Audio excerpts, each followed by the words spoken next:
So for the business lecture series, it's a seminar that's organized around entrepreneurship globally. So we have a speaker coming today, and he's going to be emphasizing on global entrepreneurship. He's going to be letting students get copies of his book, and he's going to sign it. A lot of kids can come and get photos for LinkedIn too to look professional and grow a portfolio. And this event is just really good for obtaining different sources of information about business and entrepreneurship. It's a great way for I believe business majors to learn about more about anything that has to do with business, entrepreneurship, learning how to network with other people, other companies, and possibly getting contacts that will help you in your future.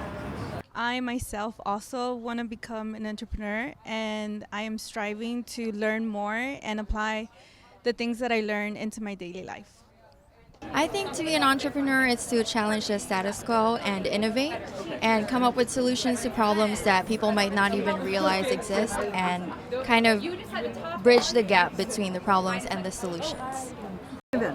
Well, this is a really valuable option we have as students because normally for events like this we'd have to go out of town or order a ticket way ahead. So I think this is going to be really good as a learning experience for business students and students in general. I'm here because this is one of our biggest events on campus and it's part of our program. I actually took his training when I first started here at GCC, so 2014 or 2015, Gary, he started the Entrepreneurial Learning Initiative because he believed that everybody should have the entrepreneurial mindset, and the community colleges across the country love Gary because he really imparts on everybody that no matter where you come from, you can succeed as long as you have the right mind to do it.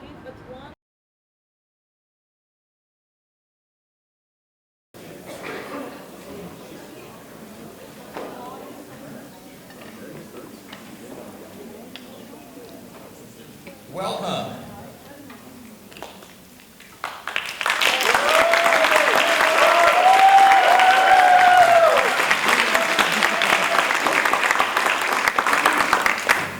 Thank you. So, what would you like to be when you grow up? We all have heard the question, right? From our parents, from ourselves, from our superiors. What would you like to be when you grow up? It's a big question, and one that you cannot afford to get wrong. Because if you do, all the resources that you have spent, whether it is money, energy, time, education, could go to waste. So you need direction.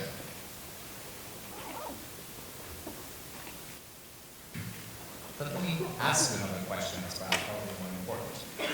What if I were to tell you that 1/3 of the jobs today did not exist 5 years ago? With that statistic in mind, how do you assess what career path to follow? How to best prepare to ascertain that you will have a position in the workplace? Difficult thought to think about. In a world where job tenures are becoming shorter and elusive, where the gig economy is taking over and employees that used to have a full-time job are now replaced by automation or by contractors, right? That's what the gig economy is about, contracting people part-time rather than keeping them as a full-time employee. So how do you compete? How do you stay abreast? How do you stay on top? Who's going to be responsible for your trajectory, your job experience, making sure that you're prepared for what lies ahead? Well, in the end, I can tell you that it's you and only you. You are the only person who's responsible for tracing the path that you need to follow to ensure success. As a result of all this uncertainty that I'm talking about and the flexibility that has become necessary for us to adapt to the changing world, the entrepreneurial mindset has become a sexy topic, as I like to say. First of all, let's define what entrepreneurship is. What is entrepreneurship according to Harvard University? Well, it is a pursuit of opportunity without regard for resources that are currently controlled. That definition alone makes me spin my head and think about what really does this mean? This means that it's free for all. You can go out there in the world and be whoever you want to be. This is not necessarily a business definition, but it captures the essence of what entrepreneurship is. And entrepreneurship is not just getting up one day and starting a business, although that can be. Entrepreneurship also means that it can be a social, it can be within the context of a social endeavor. Societies, if they see social ill, they can pursue entrepreneurship and find ways to fix that social ill. We also find entrepreneurship in medicine in third world countries that don't have the resources to cure illnesses. They don't have the money, they don't have the skills. In education, we see entrepreneurship as well, finding new methodology to pursue students into following their career path. Entrepreneurship is also practiced by all of us every day when we walk into our place of work and our boss tells us to undertake a task and we don't have the resources that we need. So we get crafty and we find a solution. And if we're able to find a solution in a creative way, we are pursuing entrepreneurship. So entrepreneurship happens wherever and whenever someone has a need and he or she finds a creative way to solve the problem. Much of entrepreneurship revolves around a mindset. What that means is a specific way of thinking. An entrepreneurial mindset, some call it the CEO in you. Some call it an opportunistic, or being opportunistic rather, and being your own self-advocate. You become your own marketer of your own self or of your own resources. So that's the definition of entrepreneurship. I'm sorry, I should have brought that up earlier. But most importantly, entrepreneurship is taking responsibility for your own life and for your own situation, navigating through uncertainty and the unknown, right? And doing it proactively, not waiting for someone to come and lend you a hand or pat you on the back and say, oh, you are so great. Just get up and do it. Don't ask for permission, don't wait for it. Whatever dreams you have, whatever passion that's driving you, get up and do it. That's entrepreneurship. When it comes to the entrepreneurial mindset, our speaker today, Gary Schoeniger, has been at the center of this conversation. As CEO of the Entrepreneurial Learning Initiative, Gary has lectured and trained around the world. Just this year, he has hosted 24 events. He has visited 17 different states and has visited multiple continents, as you can see on the map. His best-selling book, Who Owns the Ice House, you can see on the screen, written along with Pulitzer Prize nominee Clifton Tolbert, is one of the leading texts in teaching entrepreneurship. Ellie's Ice House training program has been featured at the United Nations General Assembly, at the Papal Council for Peace of Justice at the Vatican, the European Commission, and the US State Department. It is also used here at Glendale College in our entrepreneurship classes, which we do offer. My name is Rafael Cardona. I'm an instructor of business here at the college, and we are very fortunate to have Gary here with us today. He will introduce us to the 8 lessons outlined in his textbook. And those lessons have to do with empowering people that may be displaced, that may be the underdog, if you will. How does the underdog climb up and manage to stay focused on achieving their dreams despite all of the challenges that lie ahead? But before I introduce Gary, I would like to quickly thank our sponsors, the usual, GTL, the Global Trade and Logistics Consortium, who may be here with us today, ASGCC, the California Community Colleges, ACOCRC, and our very own club, the Entrepreneurs Alliance. I hope that some of you, or all of you, have heard of the Entrepreneurs Alliance. And to learn a little bit more about it, I would like to ask the current president of the club, Luisana Mendoza, to step up here and give us 2 minutes of her time and tell us about the club. Luisana?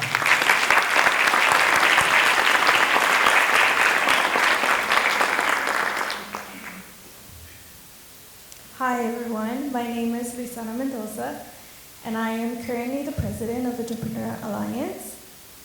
Our club has the pleasure of working with different cultures that bring different perspectives into the projects that we start working on. Having different perspectives helps us understand the different ideas and different thoughts that they have. We also have individuals with different ages, from young adults to older adults, that come together and put in their thought, and we take action from their different perspectives. We unite together in a classroom to make ideas into a reality. Our club members have different academic backgrounds, such as business administration, accounting, and marketing, and many more. Even though we have different career paths, we bring each other together for the same ambition of striving for more. All of our students want to start their own business, and some of them already have their own. And we use entrepreneurship skills to apply that and what we are learning in GCC also.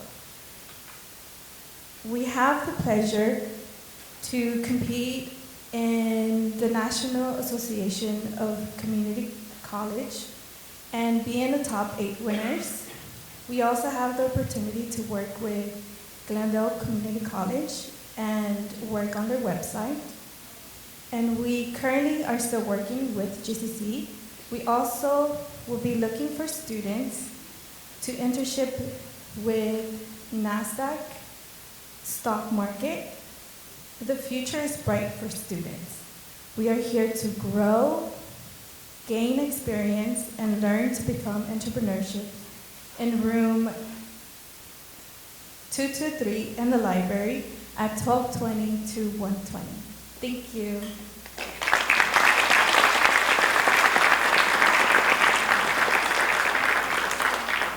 Yeah, so thank you, Luisana. What Luisana is referring to is an amazing opportunity that Glendale College has just learned about. As of last week, NASDAQ, for those of you that don't know, that is the place where the securities are exchanged in New York. Credible, of course, big name. They have partnered with Glendale College to create a series of internships to work helping startup companies. So what the club is going to be doing is going to be looking to scope out talent from many of you, and I urge you to stay tuned to look for our website and GCC's website for application process. We're going to be looking for those of you that are interested in participating in this opportunity. So without any more said, I think I've taken enough time. I would like for us to please welcome Mr. Gary Schoeniger.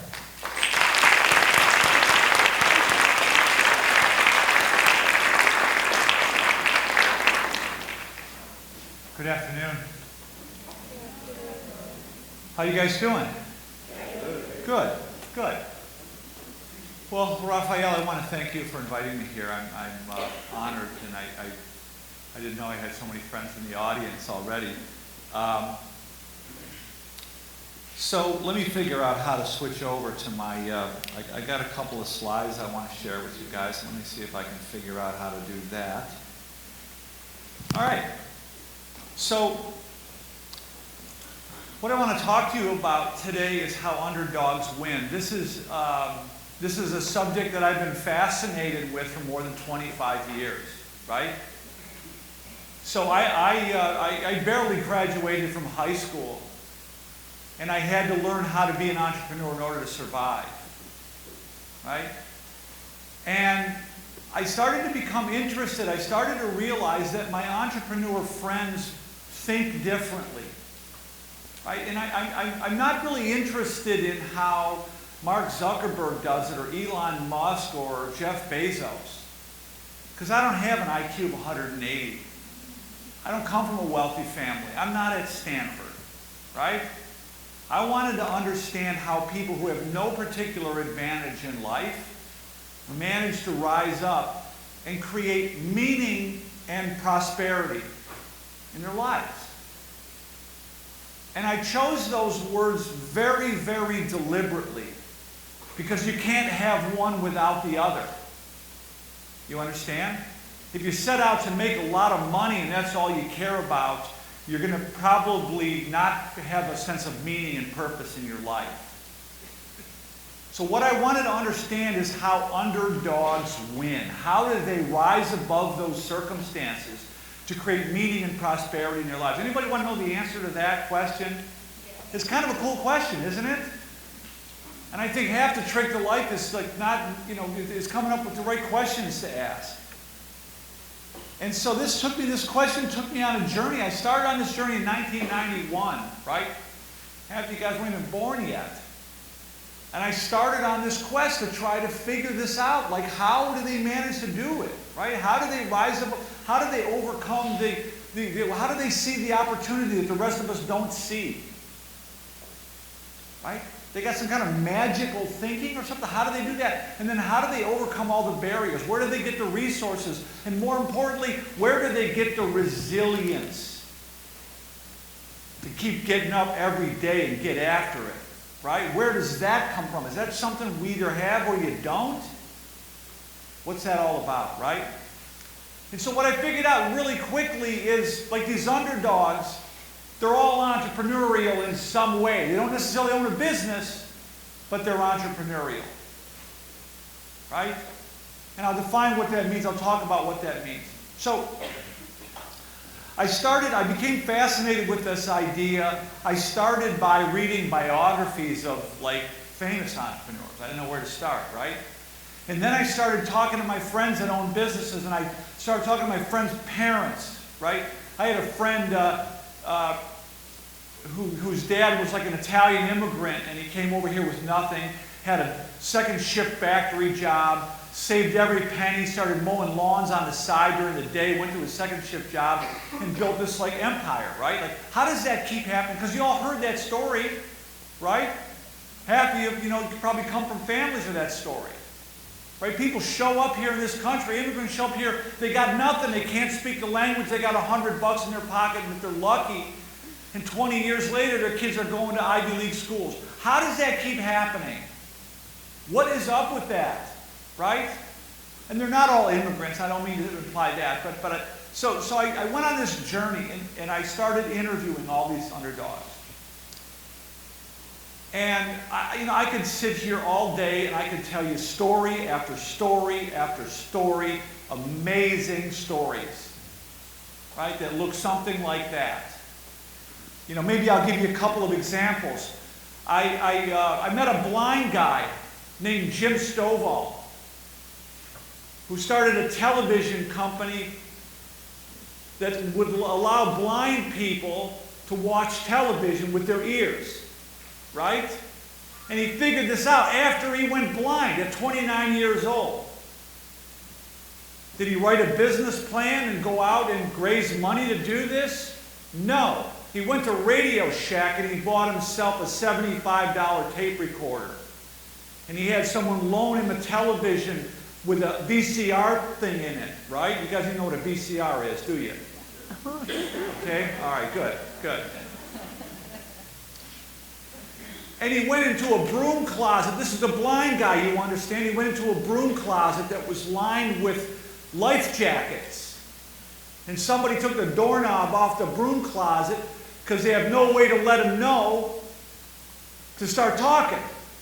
So they had to poke him in the ribs with a broom through the hole in the door. Right? And he created this thing called Narrative Television Network. He won an Emmy for technological advancement in television. He said, nobody knows less about television technology than I do.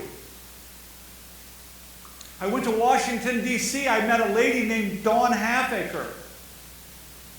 She's a West Point graduate, an Army captain.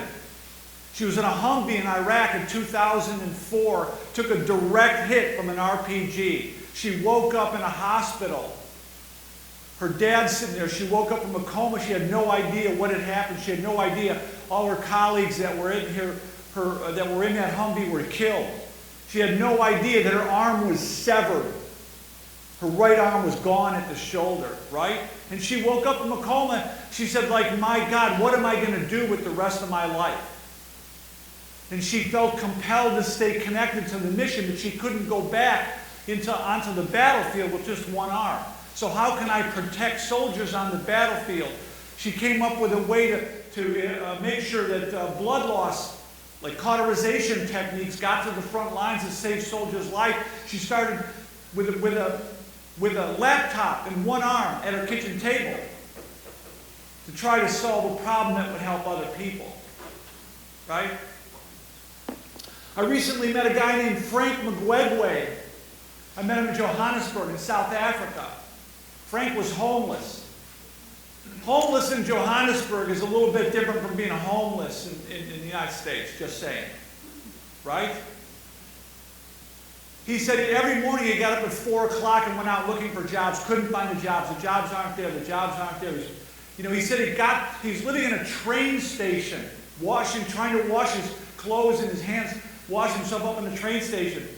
And he said it got so bad that he would eat by walking around waiting for the sidewalk cafe people to get up and walk away from their food, and he would eat whatever left on the plate before the busboy came and took it away. And a lady saw him do this, a street vendor named Evelyn, and she was selling little packages of vegetables on the street corner. And she said, "Why don't you come to my house at night, and you can help me package the vegetables, and I'll give you a meal." And so he went to her house every night because he had nothing else to do. And then he said to her, "Evelyn, why don't you let me sell some of these vegetables?" And she said, "Okay, here's a package of vegetables. Now you go stand on the corner, whatever corner you can find, and then you come back tonight and we'll settle up." And that's what he did. And after a couple of weeks of doing that, he said, "Evelyn, why don't we put some fruit in with the vegetables?" And she said, No, don't do that, don't do that. I know what I'm doing here. I've been doing this a long time, don't do that. And he went and bought some fruit and put some fruit in with the vegetables, went down the corner and put the fruit in with the vegetables, and all of a sudden he's out selling everybody. Right? He said he went to the library every night so he could learn something.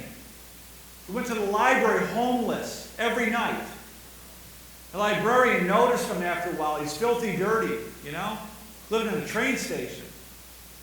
And the librarian said to him, "What are you doing here?" He said, "I'm trying to educate myself. I got to be useful at something. I got to be good at something." The librarian got him a scholarship to college, and Frank became the vice president of Deutsche Bank in South Africa. Right? So I can tell you story after story after story.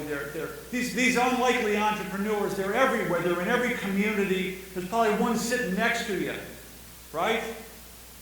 They're not driving Ferraris. They're not living in McMansions. They're not making headlines every day. But they're in every community. I want to tell you about one entrepreneur that I came across that kind of struck my... So I was in Tulsa, Oklahoma. I met this guy named Clifton Talbert. By now you understand he's the co-author of our book. And I met him by accident. I was in Tulsa and somebody said, "Hey, while you're here, you should go interview this guy." And I got him on the phone and I said, "Hi, Mr. Talbert, I'm doing a research project for the Cisco Entrepreneur Institute. I'm only in Tulsa today. Could I come to your office and do a 2-hour long-form interview with you about entrepreneurial mindset?" And he said, "Yeah, okay, come on by 3:30, something like that." So I showed up with a film crew at 3:30 in the afternoon, about 2 hours notice, and this was back in like 2008. We had clamshells. You couldn't Google search someone on the fly. You guys don't even know what a clamshell is, do you? Right? So I show up in Clifton's office with a film crew. And I sat him down, I got the camera set up, I got him to sign a talent release, He said to me, who are you again, and what did I agree to? I said, "We're doing this research for the Cisco Entrepreneur Institute." And he said, "Okay." I got him set up in the corner. I said, "Mr. Talbert, how did you learn how to think like an entrepreneur?" See, at the time, I didn't know that he was a founder all I knew was that he was one of the founders of the Stairmaster exercise. You all know what that is, right? The Stairmaster machines in the gym? He was one of the founders of that. That's all I knew. I didn't know he was a Pulitzer nominee. I didn't know he had written 12 books, one of which was a major motion picture. I didn't know he had owned banks. I didn't know he was on the board of J.P. Chase Morgan. All I knew, he was the founder of a company that you all know about. I said, how did you learn how to become an entrepreneur?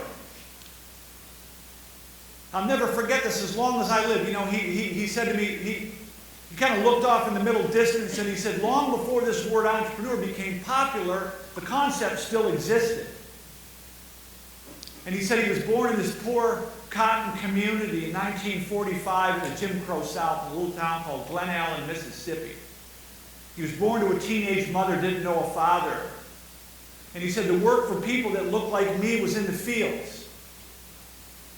And he said Mr. Walter's field truck came at 6 o'clock. That was the expected way of life. And you got on the field truck and you filled up a sack with cotton, and that was the work. That's what was there. He said all you could see in every direction was a cotton field. Right? So you got this little boy. Since he was 5 years old, he was expected to work in the cotton fields. He was a little boy. And he said, when I was 13, I was picking and chopping cotton. And he pulled this picture out of a shoebox and he said, this is the man that taught me how to think like an entrepreneur. The psychologist Carl Jung said this. He said, what you most need to find, you're going to find it where you least want to look. Right? He pulled this picture out of a shoebox and the hair on the back of my neck stood straight up. I looked around at the camera guy. I said, you got this? Is the camera rolling? Your stuff's working, right? I just got the feeling something's about to unfold here. And he started to tell me about his Uncle Cleve, right? He said, when I was a 13-year-old boy, this man, my Uncle Cleve, asked me to come and work with him at the ice house, and this is the man that taught me how to think like an entrepreneur. I said, well, what was he teaching you? He said, well, you know what? He said he drove right past my house in the morning, wouldn't pick me up. I had to walk 2 miles to get to the ice house. He said, it's your job to get yourself there. I'll take you home. Right? You can only be late twice. You get one Orange Crush in the morning and you get one in the afternoon, and that's it. He said he would drive me home in the afternoon, in the evening, and he would say, you see them guys hanging out in front of the juke joints? Drinking and playing cards and carrying on? He said they're having all the fun they're ever going to have right now. Right? He said he would drive me past the cotton fields and he would say, there's no future there for you because there's no thought required of you. He told me about the way his uncle was treated. He said, no one in my community banked. The whole concept of banking, of taking money to the bank, was a totally foreign concept. Nobody had enough money to put in the bank. They had a couple extra bucks they shoved under a mattress. Right? They weren't allowed in the bank. He said every 2 weeks I went with my Uncle Cleve to Jefferson, to the next town that had a bank. And we walked in the bank. We had to go in the back door. But we walked in the bank and I watched he's a little boy, right? 13-year-old boy. Walking into this big intimidating institution where they're not welcome. They had to go in the back door and he watched his uncle pull his passbook. Now I know you don't know what that is. You do. Right? He watched the transaction happen in the bank and out he walked. And his uncle just walked right on out. He wasn't cocky. He wasn't, putting in anybody's face. He said, I observed my uncle. He said he wasn't always treated fairly, you understand? But he treated everybody fairly. Right? He had his own code of conduct that he lived by. He didn't let other people dictate his code of conduct. So it took me about a year, but I convinced Clifton that we were going to write a book together, which you all are familiar with now. The Ice House book. You guys all got a copy of that? I think we got a few copies left over. We could, after the talk, we can figure out how to connect with you if you still want it, if you're interested. So we wrote this book called Who Owns the Ice House? And there's 8 life lessons that we distilled from hundreds and hundreds of interviews from underdogs. Right? I interviewed entrepreneurs in Argentina and Bogota, in Buenos Aires and Bogota, and Belo Horizonte in Brazil, and Medellin, and Mexico City, all over the Latin America, North America, Canada, Europe, South Africa. The story's the same. The story is the same. And I started interviewing these entrepreneurs, right? And at first, if you try this yourself, right? You should get a friend, you should try this yourself. I'm not making this up. How many of you guys are in business school? Right? Try this. Get a buddy and go interview 10 entrepreneurs on your iPhone. Just do it on your iPhone, right? Because you're going to hear 10 different crazy stories, right? And they're not straight linear stories. They're all around and they're a snarled up little mess, you know?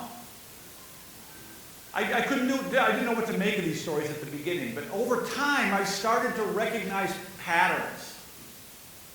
I started to recognize patterns in their language. I started to recognize patterns in their beliefs, in their logic, right? I started to see the same logic coming up, the same language, the same behavior. I started noticing common elements even in their motivation, right? And I also started to notice common elements in their circumstances, right? And what I came to realize is that their adversity became part of their advantage, right? And I'll talk more about that at the end of my talk, and then let's just leave that right there for now.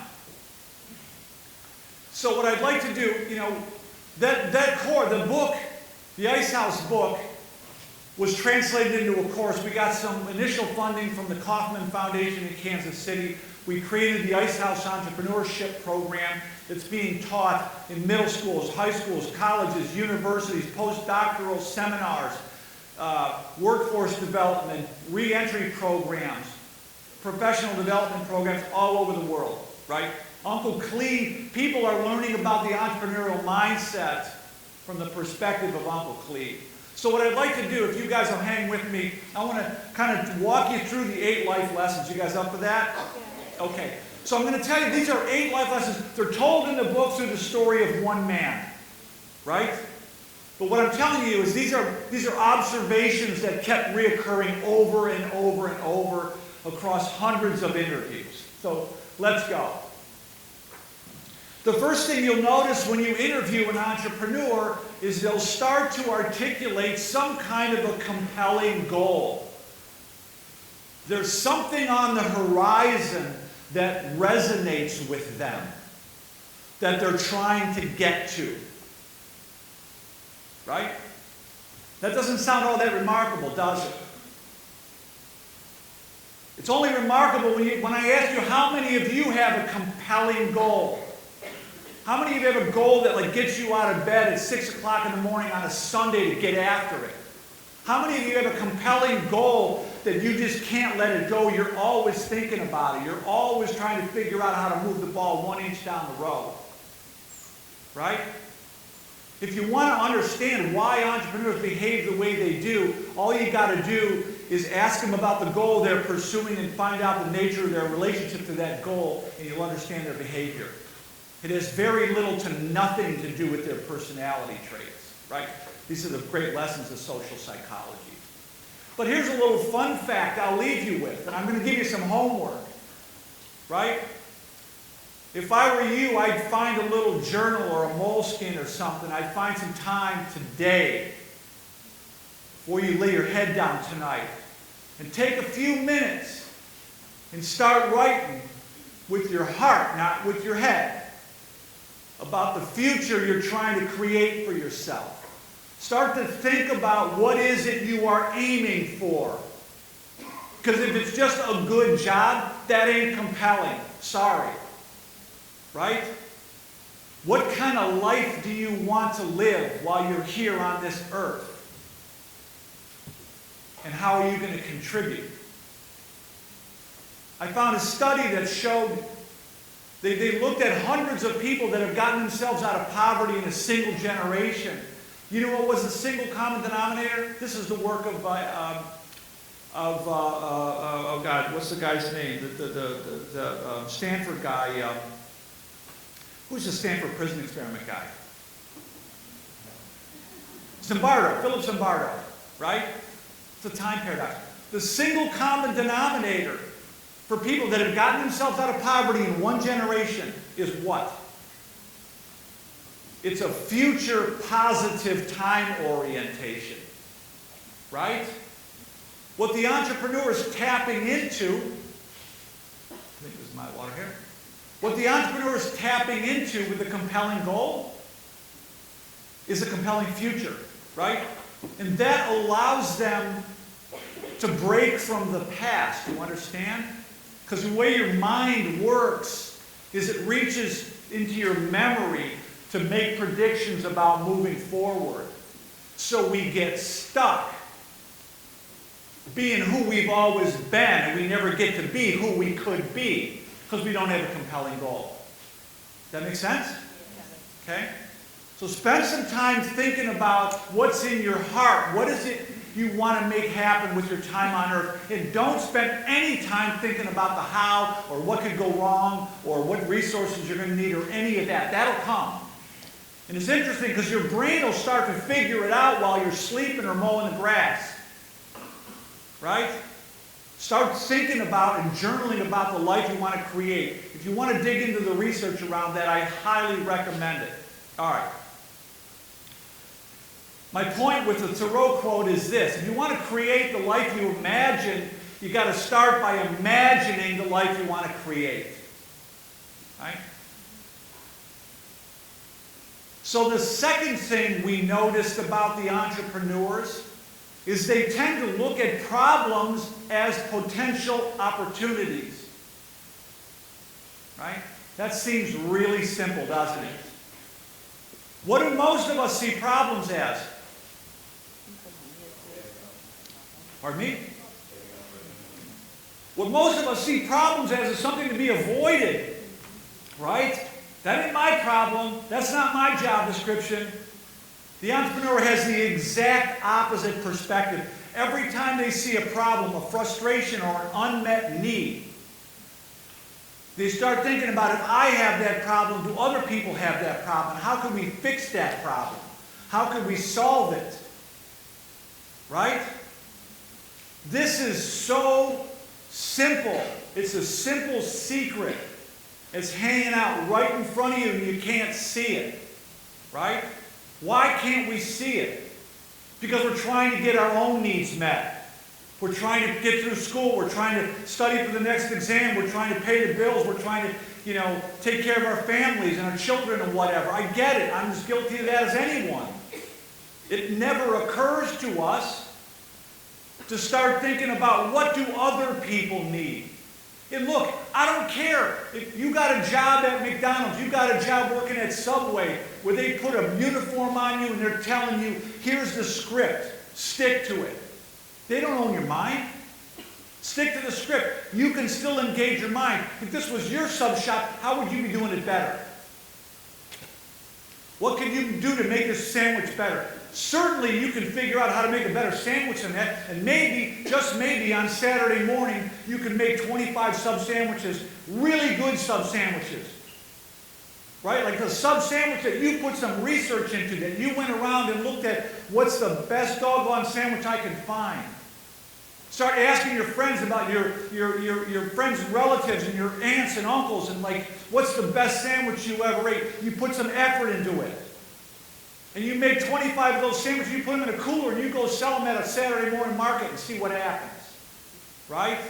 That's how it happens. They're looking at every single problem or frustration or unmet need as a potential opportunity. It's just a different way of looking at the world. If you're not looking for problems to solve, you're going to trip over 5 opportunities every single day of your life. The third thing we observed in these entrepreneurs is there's a bias, there's sort of like a tendency to act. They learn by doing, right? They don't sit down and plan then I can tell you about the data here, but here's a news flash, and the business guys in here are going to run me out of here on a rail in a second. But the entrepreneurs, they're not writing business plans. I'm sorry, they're not. Right? They just don't spend much time writing business plans. And that's just not true of the underdogs. I've looked at research that shows that Inc. 500 companies, founders there aren't writing business plans either, right? There's a bias towards action, right? They learn by doing. Here's what that looks like. Let me explain this to you. It's an interesting phenomenon, right? Because what you're trying to do is you're trying to find a way. What do entrepreneurs do? What does lesson 2, choice, tell us, right? About opportunities. Why are you all here today in school? You're here because you're trying to figure out how to make yourself useful to other humans. Right? No one ever told you that, did they? They told you you're here to get a degree. The degree ain't the whole thing, man. You got to figure out how to make yourself useful.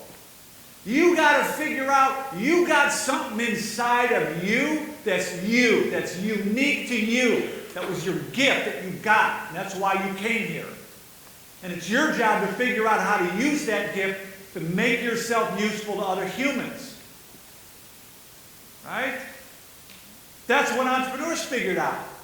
The more useful you become, the better off you're going to be. Now let me ask you this. What's stopping you from making yourself more useful to more people? What? Money. Money's stopping you. You don't need money to figure out how to make yourself useful. Right? You need to go out and start talking to people, figure out what they want and need, and help them get it. Right? And this brings me to the third thing we've observed, is the entrepreneurs tend to be experimenters. And so the people that tend to, that try to help the entrepreneur, they tell them, hey, slow down. You've got to figure everything out before you go. And that's well-intentioned, but it's horrible advice. Right? Most of us have been taught one way to think. We've been taught, figure it all out and then do it. Which is really, really good advice when the cost of failure is high. Right? So if you're going to run across the freeway, you should figure it all out before you do it, because the cost of failure is really high. Right? That's really good advice when the opportunity you're pursuing is known and quantifiable. But it's horrible advice when the opportunity you're pursuing is invisible, it's latent. Meaning that it's present, but it's not visible. Right? So let's use Howard Schultz for an example. You all know who that is, don't you? It's a Starbucks guy, right? The guy that founded Starbucks in late 1970s. Right? No one is filling out surveys saying, you know, my life would be complete if I just had a $5 latte. And if you asked anyone on the street if they would pay $5 for a latte, they would have told you absolutely not. Right? Because coffee was 75 cents. And by the way, coffee consumption in the United States was in a steep decline. So no business school professor worth his salt would have looked at a business plan and said, this is a good idea. The data did not exist.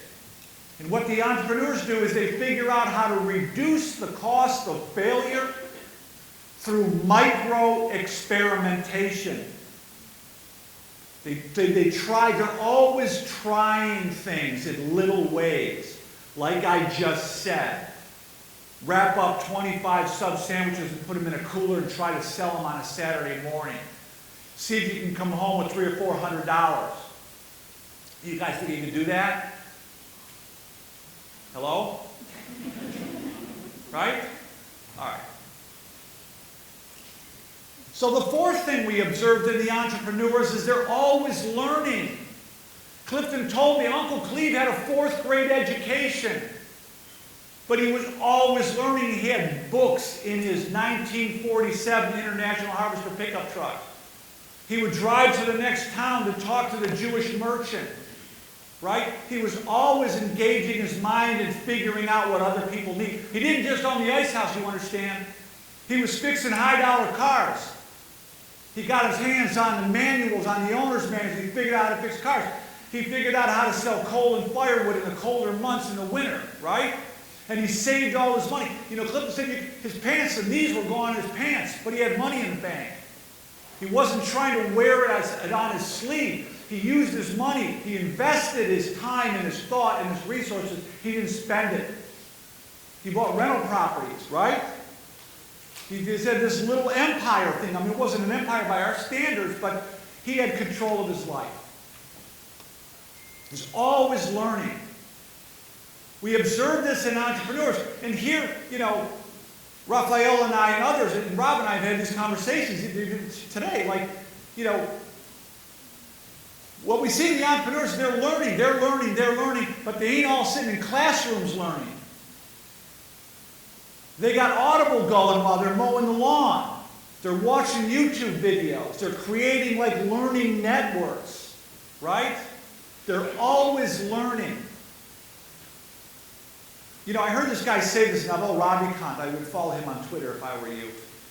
You know, he said, a couple thousand years ago, knowledge was rare before the printing press. You would sit at the feet of wise people and they would impart their knowledge upon you. Right? The desire to learn was strong and the knowledge was rare. Well, now the knowledge is free and everywhere. What we've lost is the desire to learn. Right? What we see in the entrepreneurs, they're learning machines. You all got supercomputers in your pocket. You know, we're wasting it away on social media and Candy Crush and whatnot, right? So I just talked about this a minute ago. Again, you know, Uncle Cleve had money in the bank. And what we see in the entrepreneurs, they understand something very profound. Right? The difference between spending and investing. There's a book that was written in 1776 called The Wealth of Nations. It was written at the dawn of the Industrial Revolution by a guy named Adam Smith. He's a Scottish moral philosopher. And he said something to the effect of this: the laborer keeps himself indentured to the master because he spends his discretionary income on ornamental things. Right? I think that's a really profound statement. And what entrepreneurs realize is that the difference between investing and spending, here's what it breaks down to. Do you want to look rich or do you want to be rich? Because those two things are pulling you in each different direction. So you better figure that out right now. I interviewed an entrepreneur named Keith Coco. Came from inner city Cleveland, right? He got shot in the leg on his way to school one day. He pulled a bullet out of his leg with a pocket knife. He was worried his parents were going to be upset because now he's got a hole in his jeans. Right? So, this guy saved every nickel he could muster. And he said, I was working in a day job, and I would drive into my job. He said, he worked his way up in this company. He managed 300 people in his factory. And he said, I rolled in a $500 clunker. And people 3 levels below me in the company rolled in a brand new car. That takes some understanding of who you are to be able to do that. Right? But he had a vision. He had a compelling vision. And see, the point is this. Let's go back to the first idea. If you don't have a compelling vision, why not go buy the BMW? Right? Think about what happens to us in the absence of a compelling vision. We might as well spend our days on social media. We might as well spend our days screwing around with our buddies. Right? It's the absence of a compelling vision. We got no direction. What do you guys know what U2 is, the band U2, right? Okay, I'm cool. There's a song in which Bono said, like, you're on the road, but you got no destination, right? It's a beautiful day.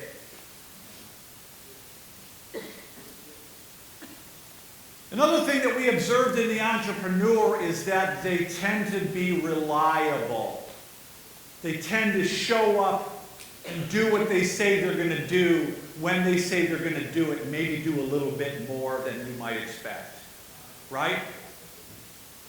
And in business we call this branding, and a lot of us think branding is putting some BS smokescreen website out there to make us look all flashy and cool. Right? That doesn't work anymore. You got to deliver. It's your reputation that matters, right? But I think of it like this. Here's what I want you to understand. Like, when you live and work and learn in an environment where someone is constantly telling you what to do, when to do it, how to do it, where to do it, and why to do it, the dog ate my homework is a perfectly natural response to that. When you feel like you're controlled by others, the excuses pop up like weeds. In that condition. But when you're being entrepreneurial and you understand it's up to you to make yourself useful to other humans, that goes out the window. It has nothing to do with your character.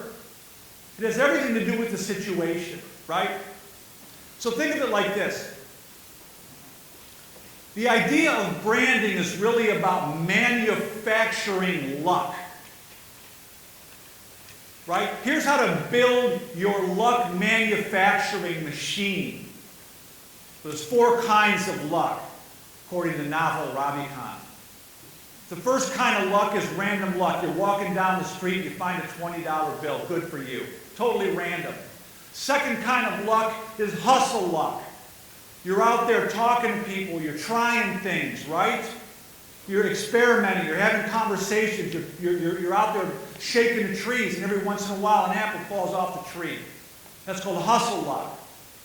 The third kind of luck is when you start to develop expertise in the domain, and then you are able to see opportunities other people can't see, right? And the fourth kind of luck is reputational luck. That people start bringing opportunities to you because they know you're not going to screw them. They know you're going to deliver. They know you can be counted upon. Right? In 1987, I started my first real business by knocking on doors with a borrowed ladder on the roof of my car. Who thinks that's a good idea? No one. Right? I offered to clean the leaves out of people's gutters. In 12 years, I was doing $5 million in revenue. Did I see that when I began? No. I just had enough common sense to develop a reputation to do what I said I was going to do. The other thing we notice from the entrepreneurs, here's a quick lesson in sociology, right? A lot of the way we learn about how the world works and where we fit in is through this process called socialization. Right? We learn by observing and imitating the people around us. And then our mindset causes us to continue that by constantly surrounding ourselves with people that think and act just like we do. Right? Isaac Newton said this, a mindset in motion stays in motion until it's acted upon by an outside force. Isaac Newton didn't really say that, I said it. But the point is, surround yourself with people that are more successful than you, and that's going to make you damned uncomfortable. It's free and available to anybody out there, but you won't do it because you're intimidated, right? What the entrepreneur, every successful company has a board of advisors, right? Like, why don't you go out and build yourself to a board of advisors? Find 3 people who are more successful than you, that are kind of living the kind of life you want to be living, and ask them. Go buy them a ham salad sandwich and ask them for some advice, and maybe you can count on from time to time for some pointers. You'd be surprised how these people will go out of their way to help you, but you won't ask them. That's a free resource that's available to everybody in this community. Everybody, it's totally free. The last thing I'll talk about this morning that we saw in the entrepreneurs is they just don't give up. And what I hear over and over and over from these entrepreneurs and what it came down to is I just refuse to give up. Right? Now, why is that? Is that some genetic predisposition? No. It has to do with the goal they're pursuing is so compelling they won't let it go. Right? The ability to persist is called, the technical term for that is called resilience. Resilience comes from something psychologists call an optimistic explanatory style. You didn't know you had an explanatory style, did you? That's a fancy word for self-talk. So what's the story you tell yourself? Especially, what's the story you tell yourself when you get yourself into a jam or when things don't go your way? What's the story you tell yourself? If you've got a pessimistic explanatory style, you're going to tell yourself, oh, this always happens to me. Right? You're going to tell yourself this is permanent, this is pervasive, and this is personal. A person with an optimistic explanatory style is telling themselves, this is fixable, this is temporary, this is local. I can figure out how to fix this. Right? Now I want to come back to something I said in the beginning.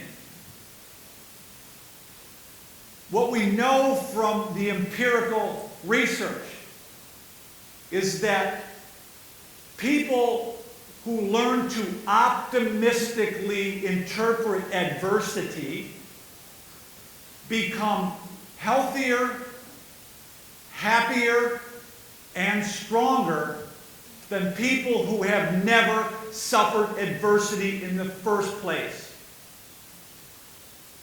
Let that sink in. Adversity becomes the advantage, right? If we learn to optimistically interpret it as such. So that's the 8 life lessons. I'd like to leave some time for Q&A. If you guys got some questions, I'll hang around. But I just want to wrap up. I got 2 things I want to say. This is sort of the essence, this is the core belief of the entrepreneur. And most of them don't even know they have this belief. This is a deeply held, mostly unconscious, taken for granted belief or assumption or expectation. It's my responsibility to figure out how to make myself useful to other humans. And by doing that, I empower myself. That's really the essence of the message from Uncle Cleve. It's hot, and everybody needs ice. Right? So, I got one last idea I want to leave you guys with this afternoon. Right? You're in school, you're hoping to get a degree and get out of here and get out into life and get after it, right? But the world is changing. As Rafael said in his opening comments, like, your learning has just begun. Like, you think, you know, you've been trained to think that learning is a one-time event that starts in kindergarten and ends when you're 22 or 25 or whatever years old, right? As Rafael was saying, the durability of your usefulness is maybe a couple of years. And you can't keep coming back here over and over again. You've got to figure out how to learn. You've got to figure out how to unlearn and relearn on your own. That's the only way you're going to adapt and thrive in the 21st century.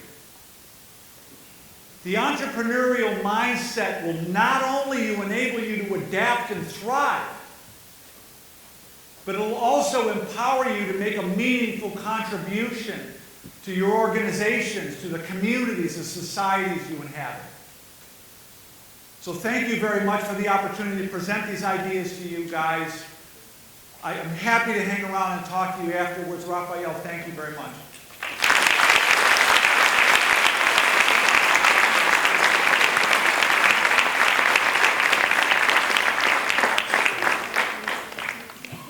I am so moved and so honored and so inspired myself with the words that you just spoke. And I am grateful for your presence here today. So thank you again. Thank you.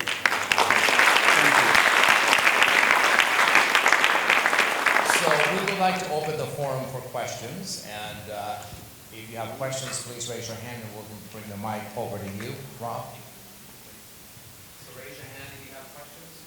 For people who are trying to open multiple businesses, like I get different advice from a lot of different people. Like some people say, you know, stick to one thing, master that, and then move on to the next one. And some people say, you know, work with what you have right now and just go for it. So I guess I just wanted to know what's your take on that, or.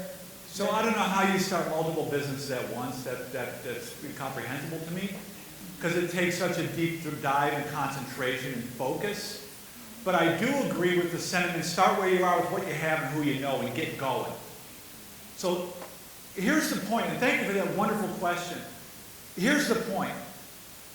If you want to start a business, you don't need money to start a business. You don't need money to start a business. You don't need money to figure out how to make yourself useful. You don't need a Stanford MBA. You don't need venture capital. You don't need to be a creative genius. You don't even need a good idea. And now the business guys really want to throw me out of here. Right? Who thinks gutter cleaning is a good idea? No one. Right? Now you do, because I just told you it turned into $5 million. You don't even need a good idea. What you need to do is you need to start looking for problems to solve. Start selling sandwiches out of the trunk of your car. You don't know where it's going to lead. But you start developing that muscle that enables you to start zoning in. Well, people don't like this sandwich, they like that one. They start asking me, do you have that kind of sandwich? No, I don't, but I heard that 5 times today, so maybe I'm going to figure out how to make that sandwich. Right? That's how to do it. To just get started. Start looking for problems to solve. Thank you for that. Good afternoon. My name is Sam Reynolds. I'm with the El Vaquero newspaper. As a college student, here we make a lot of friends and whatnot, and it's, like you said, it's good to have people around you that have the same mindset. But I understand that at sometimes some people might have a little bit of loss when it comes to motivation, if that makes any sense. So I guess my question would be, how would you keep the right people around you in your circle when things get tough? So when things get tough, whoever's still with you is the right people to be with you, right? But let me come back to something you said a second ago about motivation. They lost the motivation, right? Let me tell you about this word, this concept. And I would encourage you all to Google search this. It's called learned helplessness. Right? It's the belief that nothing I can do matters. And so when people lose motivation, they lost motivation because they don't think they have the ability, they don't have the efficacy or the agency to make that thing happen. Or they don't care enough about the goal. The goal isn't compelling enough. Right? If if somebody said, hey Gary, I want you to be an MBA coach. It's like, yeah, sorry. Well, you can make a lot of money. Sorry. I'm not interested in that. It's just not compelling to me, right? But there's another component of it. In order to keep me on this long, arduous path, I got to see people who come from similar or worse circumstances succeeding in that domain. For the love of God, for the business school professors in here, please stop using Mark Zuckerberg and Elon Musk as exemplars of entrepreneurship. Right? Yeah, right on, man. Right? So I got to see people who come from similar or worse circumstances who are making it happen. And that's where I get the motivation. Thank you for the question.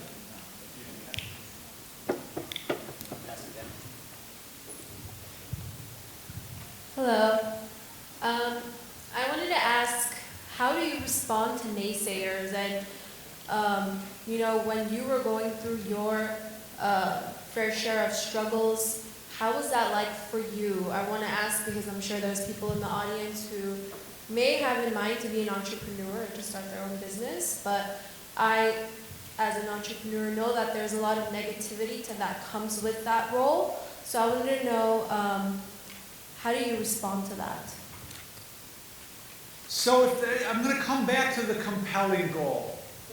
Like if the goal is compelling, you know, we all talk about, you know, what happens to a human when the challenge that you face exceeds your skill level. You become very anxious, right? And if the challenge is too great, it'll just crush you, shut you down. But what no one else is talking about is what about the challenge when your skill exceeds the challenge? When you're trapped in a situation, or you feel like you're trapped in a situation where you know you're capable of more. Like, that also creates anxiety or boredom, right?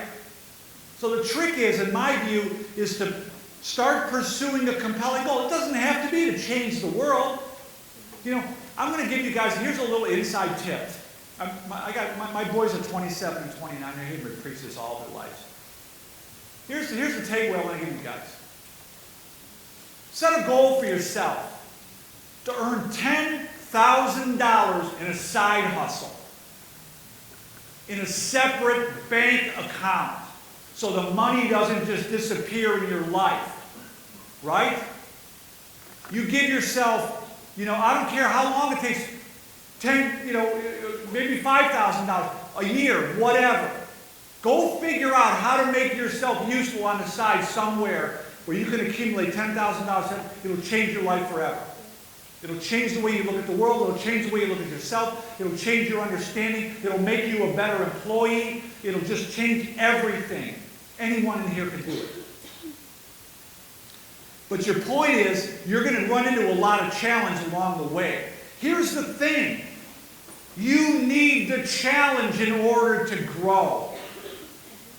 Without the challenge, you're not going to grow. That's everywhere in nature, right? The challenge is absolutely essential. But here's the other thing. Our bodies and our minds, physiologically and psychologically, respond different. Same level of stress imposed by others is received differently than stress that is self-imposed. Isn't that interesting? Thank you. Hello, I know you said that you don't need money to start business, and throughout my whole life I was told that you need money. Like, for example, I have an account with Shopify, and I pay like $29 a month for that, and then of course like products, and I'm trying to figure out what you mean that you don't need money to have a business. If you can elaborate on that more, please. I'd be happy to. Thank you. Here's what I meant by that. My observation of the entrepreneurs is like they tend to start where they are with what they have and who they know, right? And okay, so maybe you need $50, maybe you need $100. But the point is, the entrepreneurs behave like detectives. They're experimenting. They're not making these big investments and then hoping it works. They're coming up, you buy something for $20 and see if someone will pay $30, or you could add some value to it, just on a really small scale, and you build from there. I borrowed the ladder to put on the roof of my car because I didn't have the money to buy a ladder. I made $100 my first day. 1987, that was okay. Right? I went out and did it the next day, and then people started seeing like, hey, this is broken, can you fix this? That's broken, my porch floor is wide, can you fix that? And it just started to go. 12 years later, I was building $5 million houses. Right? You just start figuring out something that people need. And you know what? I'm not saying like go buy something from China and sell it on eBay, like, all these BS things about passive income streams. Like, figure out something that you feel passionate about, that resonates with you, that makes you happy doing. And start small. Start where you are with what you have. Does that make sense? Okay. Hi, thank you for coming here and shaking everybody's minds. My question is like, adult mature person changing career wants to do entrepreneurship and business. What's the basic legal documents, sets, or knowledge you can recommend us today in a short brief case? So we will be fully equipped legitimately? I have no idea. I really, my focus is on the entrepreneurial mindset. I really don't get into the technical aspects of permits and the legalities. I mean, But did you have to go through that yourself in your yes. I mean, I started, when I started knocking on doors, like the police stopped me on the third day and said, you need a permit. Oh, okay. What you find out as an entrepreneur, you have to wind up begging for forgiveness rather than asking for permission. Good, but right? Somebody taught you, or you got your attorney, or got your legal advisor? I figured it out. I mean, just like you figure, it's called just-in-time learning. Just-in-time learning. Thank you. I mean, That makes me hopefully, feel so much relieved. Yeah. There was a question back there also, but 1 second, we'll get back to you. Hi, how are you doing today? I'm fabulous. You're Monica, right? Yes. Okay, I remember you. So, yes. So I have a question about fear. So Fear? Fear. So Yeah. it kind of goes back to what she was saying. I really like the question that the young lady over there asked. Yep. So if I may, if I can tell you just a really quick story. Absolutely. It's going to just kind of go around full circle. So when I was 15, I was really poor growing up. And so I used to have to walk sometimes, without exaggerating, from the Hollywood cemetery all the way to the valley to go to school. And so when my mom would have money to give me money for the bus, I thought to myself one day, because that was around the time, I'm 30, that was around the time where they had closed down. They weren't allowing the high schools to sell candies and snacks anymore, right, junk food. So I brought a bag of chip one day to school and somebody asked me to sell it to them. I bought 50 cents, I sold it to them for like $1.50, gained $1. So with that $1 that I had that day, I thought to myself, I'm gonna go to the 99-cent store. So long story short, in 1 week I made $4 profit. The next week I made $50. And then within a month I was making $500 profits a week. It was illegal, but I felt like I was a hard worker. Called a side hustle. Yeah. But coming back to what she was saying, now I want you guys to be honest and raise your hand. To a lot of you, is $1 a lot of money, or it's like nothing, right? You guys would probably spend $1, probably give it to anybody. But when I was 15, $1 meant it was either I was gonna have to walk almost 15 miles to work, to school, or I had to risk, right? I had to, it was that $1 fear. gave you 2 extra hours in a day. Yeah, so it's like, it was that fear. So I agreed with a lot of the points that you were saying, where a lot of people wake up every day and they have a goal, but sometimes there's that fear. And I think that you touched about it briefly, so my question to you is, what advice do you have to go over that fear? Because now that I'm older, I work at Trader Joe's, I feel like I've almost lost that courage to get over that fear again. So what's your advice on that? Okay. Because you do need money, but what is your advice in losing the fear to being willing to lose that money? Yeah, it's a really good question, Monica. So I'm going to answer it in 2 ways. The first way you overcome the fear is by reducing the experiment, right? You're not taking a big leap, you're just going to reduce the experiment to the smallest little, that's how you sort of coax yourself out of your comfort zone. You don't leap out of your comfort zone, you just step outside of it a little bit, right? But the psychologist Albert Bandura at Stanford, there's 4 things. So the broader implications of what you're asking, Monica, are like, how do we move from a helpless orientation to a mastery orientation, right? And we're all somewhere on that spectrum in any given situation. And so what we need in order to move the needle there, Monica, is we need 4 things. We need to feel the bat hit the ball once, and you already did that. You know it's possible, right? The second thing we need is we need mentors, someone believing in us, right? I talked about that. The third thing we need is we need to see relatable social models. So you got to surround yourself with people that are doing it, right? And the fourth thing we need is the ability to manage our emotions, to self-regulate the fear and suppress the fear, right? The fear never goes away. You've got to learn how to subordinate an impulse to a higher value. That's what separates us from animals, right? So the higher value is what? It's the compelling goal.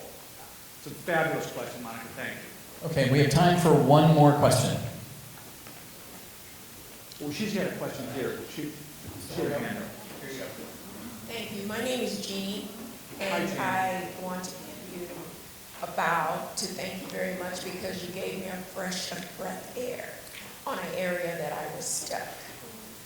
I want to ask, with the support of my oldest son and I'm the leader, he's, the entrepreneur, I'm just helping. Yeah. He gives to the community of the neighborhood, and he takes what little $2, $5 on cutting hair, which is $30, $40 in shops, and he helps his friends in the neighborhood. So setting up a bank account, putting that little amount and starting would help him negotiate away. He can see it. It becomes, that bank account becomes like the monitor that shows him that he's getting somewhere. How can I guide him on a mentor as far as in that area of that kind of business? I wouldn't do that. I would find him mentors that are a couple steps up. Help him find an older mentor that's got a couple steps ahead, that'll help him. Okay. That'll bring him up. Okay. Right? That's where he's stuck. Yeah. But he does it on weekends for his friends. But he's on the way. He's got the idea, right? Okay. What I want your son to understand is like what this could be. Yes. Right? That's it. Thank you, Jeannie. Thank you.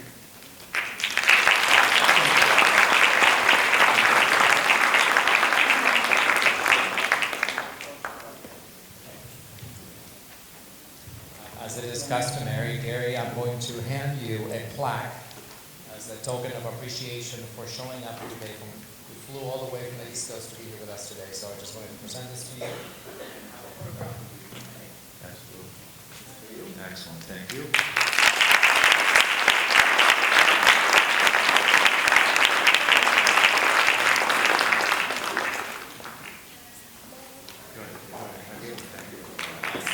Thank you, guys. Thank you very much.